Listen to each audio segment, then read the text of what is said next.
Assalamualaikum warahmatullahi wabarakatuh. Hi students, how are you today? I hope you are staying healthy. Well, today we will learn about noun, di mana noun memiliki arti dalam bahasa Indonesia yaitu kata benda. Pada materi hari ini kita akan mempelajari noun yang dimana di sini kita akan membahas tentang definition of noun, pengertian kata benda, dua types of noun, tipe-tipe atau jenis-jenis kata benda. Yang pertama yaitu definition of noun. Noun adalah kata yang digunakan untuk menamai orang, benda, hewan, tempat, dan konsep abstrak. Oke, itu tadi adalah pengertian dari kata benda. Untuk lebih jelasnya atau lebih memudahkan untuk mengetahui apa itu kata benda, kita move to types of noun, tipe-tipe kata benda. Adapun types of noun dibagi menjadi tiga, yaitu berdasarkan wujudnya, berdasarkan penamaan, dan berdasarkan jumlah. Oke, yang pertama berdasarkan wujudnya, yaitu ada namanya concrete noun, di mana concrete noun ini adalah noun yang dapat dilihat, diamati, dideteksi oleh panca indera. Contohnya meja atau table, book atau buku, yang dimana kita bisa lihat atau bisa diamati oleh panca indera kita. Adapun contoh kalimat yang menggunakan concrete noun yaitu I eat an apple for a breakfast. Saya makan sebuah apel untuk sarapan. I have a cute cat. Saya mempunyai kucing yang imut. Oke, apple and cat dalam kalimat ini merupakan concrete noun, di mana apple dan cat itu dapat kita lihat, dapat kita amati dengan menggunakan panca indera kita. Oke, selanjutnya yaitu abstract noun. Abstract noun adalah noun yang tidak dapat dilihat oleh panca indera kita. Jadi bisa dikatakan bahwa abstract noun adalah kebalikan dari concrete noun. Adapun contoh dari abstract noun yaitu happiness, kebahagiaan, sadness, kesedihan, love, cinta, dan lain-lain. Abstract noun ini memang tidak dapat dilihat, tetapi bisa kita rasakan. Oke, contoh kalimat yang menggunakan abstract noun. Yang pertama, your kindness will help you later. Kebaikanmu akan menolongmu nantinya. Selanjutnya itu, sadness is happen to all people. Kesedihan terjadi pada semua orang. Jadi, kindness and sadness pada kalimat ini merupakan abstract noun, yang dimana nounnya itu tidak dapat kita lihat atau amati dengan menggunakan panca indera kita. Tetapi abstract noun ini dapat kita rasakan.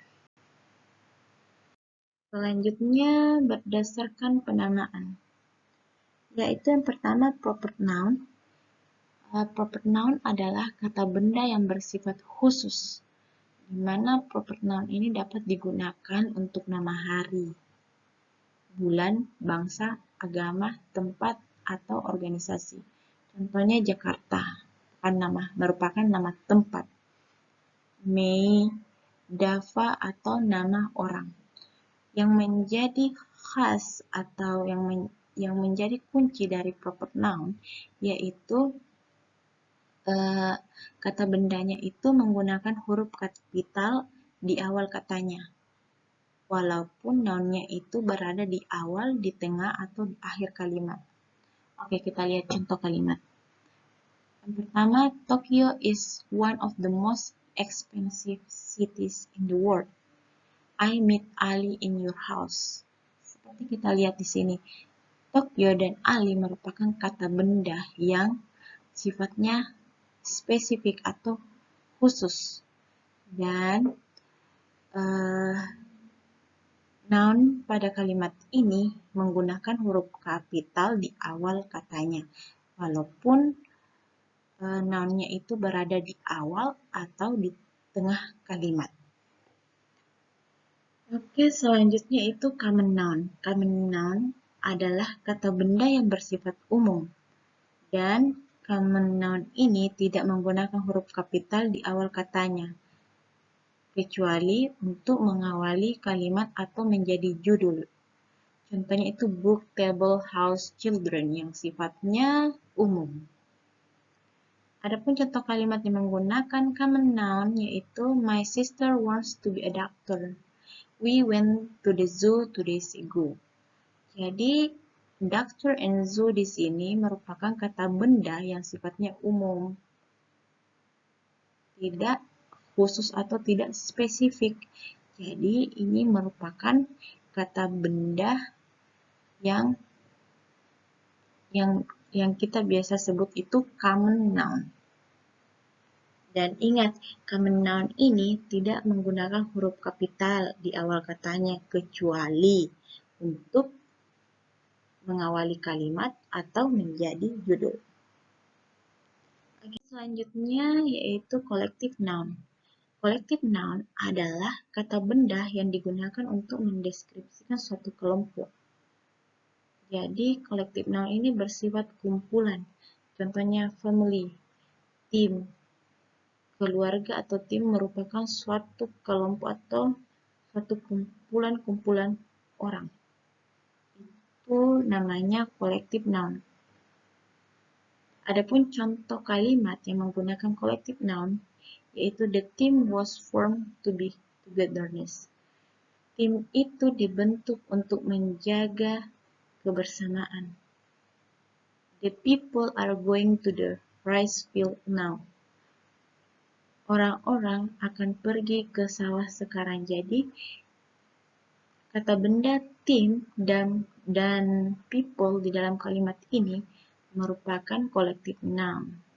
Collective noun yang mendeskripsikan suatu kelompok atau kumpulan-kumpulan. Kumpulan-kumpulan orang itu dinamakan collective noun. Selanjutnya material noun. Material noun adalah kata benda yang berasal dari alam. Contohnya water, gold, sand. Jadi kata bendanya itu berasal dari alam. Contoh kalimat yang menggunakan material noun yaitu pertama, you were a gold. Kamu memakai sebuah emas. They buy some oil. Mereka membeli beberapa minyak. Jadi, gold dan oil ini merupakan material noun karena kata bendanya itu berasal dari alam. Oke, yang terakhir itu types of noun yang berdasarkan jumlahnya. Yang pertama itu countable noun. Countable noun adalah noun yang dapat dihitung. Jadi, kata bendanya ini dapat kita hitung. Contohnya itu pen, key. Adapun contoh kalimat yang menggunakan countable noun, yang pertama itu I buy 2 pencils. Saya membeli 2 pensil. We sat under a tree for shade. Kami duduk di bawah pohon untuk berteduh. Jadi countable noun itu kata bendanya dapat kita hitung jumlahnya. Contohnya kalau pensil jumlahnya ada 2 atau 3, kita bisa langsung katakan 3 pencil or 2 pencils. Itu namanya countable noun. Kata benda yang dapat kita hitung jumlahnya.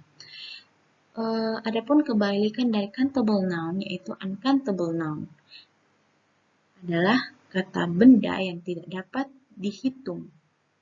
Kita tidak dapat menghitung berapa jumlahnya. Contohnya sugar, sand, milk, dan lain-lain.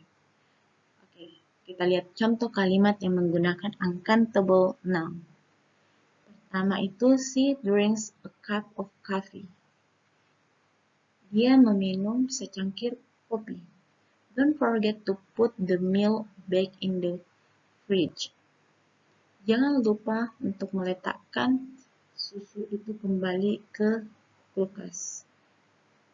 Jadi, uncountable noun itu seperti pada contoh kalimat yaitu coffee dan milk adalah kata benda yang tidak dapat kita hitung jumlahnya. Jadi pertanyaannya bagaimana sih cara menghitung jumlah untuk uncountable noun? Oke, khusus untuk uncountable noun, untuk menghitung jumlahnya, kita yang dihitung itu adalah wadahnya.